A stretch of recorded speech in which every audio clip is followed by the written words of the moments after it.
இன்றே டவுன்லோட் செய்து உங்கள் ஃபேவரட் ஷோக்களை என்ஜாய் பண்ணுங்க. இனிமே உனக்கு ஏதாவது தேவைப்பட்டா என்கிட்ட கேளு. அதை விட்டுட்டு இப்படி திடீர்னு ஆபீஸ்க்கு மட்டும் வந்துடாத ப்ளீஸ். நான் அவரோட தங்கச்சிக்காக தானே வேலை பாக்குறேன். அது அவனுக்கு பாஸ் நான் தானே.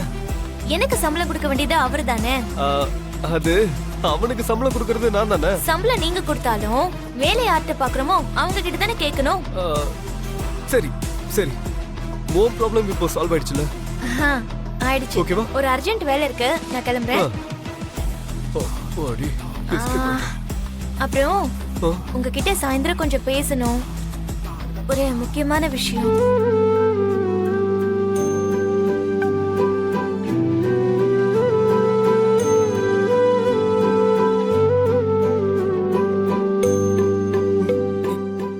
என்கிட்ட பேசணுமா?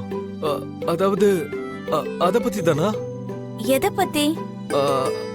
அதான் நீ பேசணும்னு நினைச்ச விஷயம். நம்ம சாயந்தரம் பார்க்கலாம்.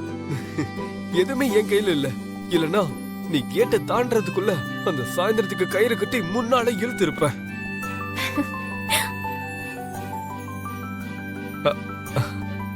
அப்பா டேய் சரி, sick sick sick sick sick. சாயந்தரம் சலங்க மனசுல மணி அடிக்க போகுதுடா. Get ready. ஏ சரி சரி. சாரதா ஆண்டியும் அவங்களோட கணவர் கிருஷ்ண பிரசாத் சாரையும் ஒன்னு சேர்ந்து இருக்கிறதுக்கு நீங்க தான் ஒரு வாய்ப்பு கொடுக்கணும்.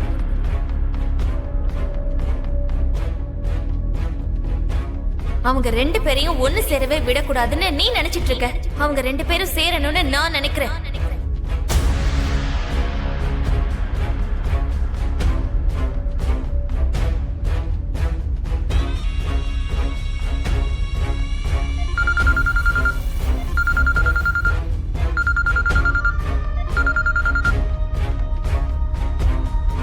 சொல்லு.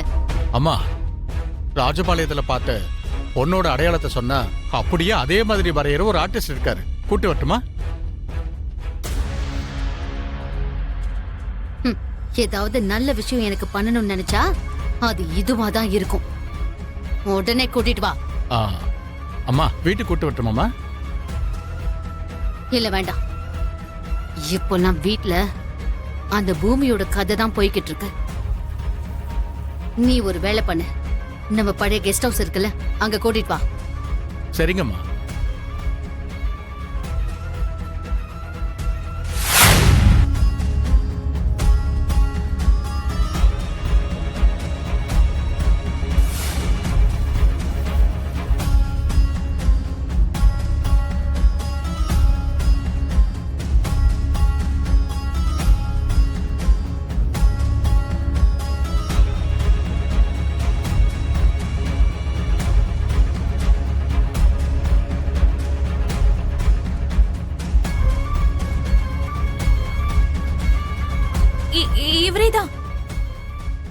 இவர்தான் நான் தேடிட்டு இருக்கிற நபர். இவர்தான் நான் தேடிட்டு இருக்கேன். இவர் யாரு? இவர் போன் நம்பர் இருக்கா? ஒரு வாட்டி போன் பண்றீங்களா? அதிலே போட்டிருக்குல்ல. அப்படின்னா ஒரு வாட்டி போன் பண்ணுங்களேன். இரு பண்ணு.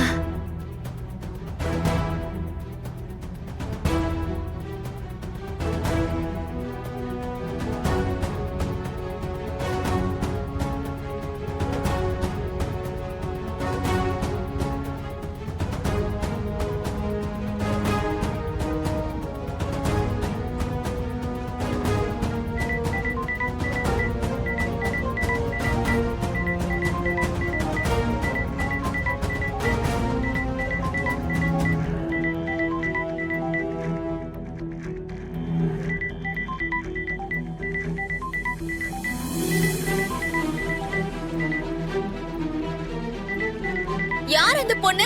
எவ்வளவு தைரியமா வந்து பேசிக்கிட்டு இருக்கா? ஆமா, அவளுக்கு யாரு இவ்வளவு தைரியத்தை கொடுத்தா? எனக்கு என்ன தெரியும் மீரா? அந்த பொண்ணு யாரு, எதுக்காக வந்தா, யாருக்காக வந்தா, எதுவும் எனக்கு தெரியாது. எங்காவது ஆனா எடுக்க மாட்டேங்கிறாங்க. இன்னும் ஒரே ஒரு வாட்டி ட்ரை பண்றீங்களா? நான் ஒரு பைத்தியம், நீங்க என்ன சொன்னாலும் நான் நம்பிடுவேன்னு நினைச்சீங்களா? நேரா வீட்டுக்கே வந்து என் அண்ணன் கிட்டயே அவங்க பிரிஞ்சிருந்தாலும் அவங்க 2 பேருக்குள்ள இன்னும் பாசம் அப்படியே இருக்கு. அவங்க 2 பேரையும் சேர்த்து வைங்கன்னு சொல்றா.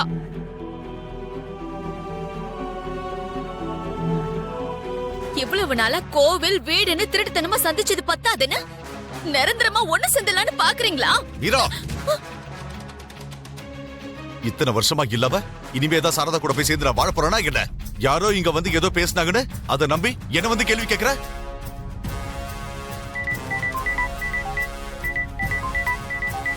என்ன நீ நம்பலனா எனக்கு எந்த பிரச்சனையும் இல்ல. நீ எதை நம்பணும்னு நினைக்கிறியோ அதையே நம்பு. எனக்கு அதை பத்தி கவலை இல்ல.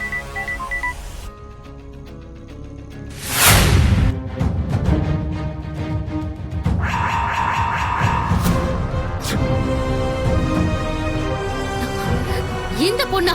ஆமா மேடம், நான் பார்த்தது இந்த பொண்ணுதான். சரியா பார்த்து சொல்லுடா. சந்தேகமே இல்ல மேடம், நான் பார்த்தது இந்த பொண்ணுதான். இவ ராஜபாளையத்துக்கு போயிருக்காளா? எதுக்கு? அந்த ஊருக்கும் இவளுக்கும் சம்மந்தம் என்ன? அந்த வீட்டுக்கு எதுக்கு போனா? எதுக்கு அந்த சாரதா பேரை சொல்லி ஏன் வீட்டுக்கு வந்தா?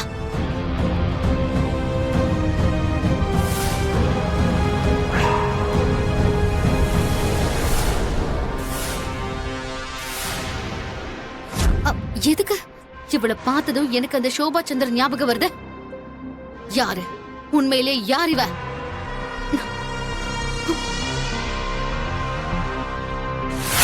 உங்க மனச உங்க புள்ள இன்னும் புரிஞ்சுக்கவே இல்ல ஆண்டி.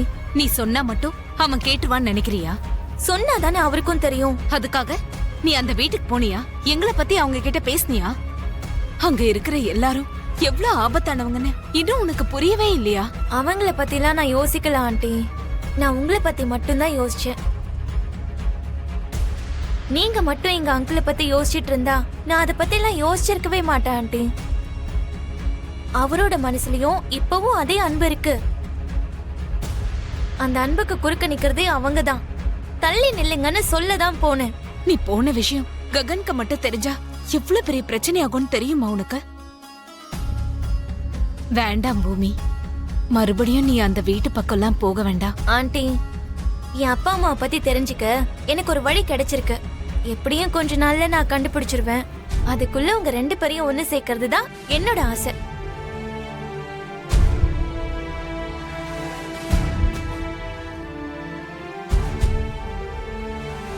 உங்க பையனுக்கு எல்லாம் தெரியும் ஆண்டி. அம்மா மனசுதான் புரியல. சின்ன வயசுல இருந்து உங்களுக்காகவே அவர் வாழ்ந்திருக்கலாம். உங்களுக்கு எந்த கஷ்டமும் இல்லாம அவர் பார்த்திருந்திருக்கலாம். ஒரு புள்ளையா அது உங்க பையனோட கடமை. தேவைகள் வேற, உறவுகள் வேற. உங்களுக்கு தேவையானதை கொடுக்கறதில்ல ஆண்டி. உங்களுக்கு பிடிச்ச விஷயங்களையும் செய்யணும். அதான் உண்மையான பாசங்கிறது. ஆண்டி, உங்களை எப்பவுமே நான் மறக்கவே மாட்டேன்.